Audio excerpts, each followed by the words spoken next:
Ngaki embura enyinge gendete konyara kabake gotwa aschinsemo ao aiga sense ya Kenya Nigo omokonyi b'omurayi bwense Rigathi Gachagua nyara kabaka goteba buna Chisukuru nigo chirachi konyara kaba Koigorwa Kobwatekana ne Ekalenda ya masomo yanyatoko bake Kobwatekwa amo ne wizara elia yechisemi Gachagua nigateba buna serikali enene nigerachi konyara kaba gekobwaterana amo ne serikali chiria chechi county elikwenda kebuna ngokora bare omochando yo obwateranite Chisukuru asi Chisukuru 54 chinyarete koba chigwakwa no mochando yubwetoigo yokoretwa amo nembura aiga sense ya Kenya. Report you asenchera yoboekerana.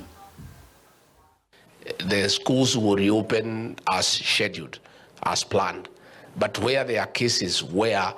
the people on the ground, the county governments, plus the national government administration and the directors of education in those respective counties make a recommendation to the PS, basic education, we can always extend for a few days as things settle down. I think we are quite flexible, we are quite open, and for those 64 schools, the ministry, working with the Nairobi County Director of Education, will make an assessment and where they need to extend for a day or 2 or 3 for a week, depending on the severity of the matter, that decision will be made.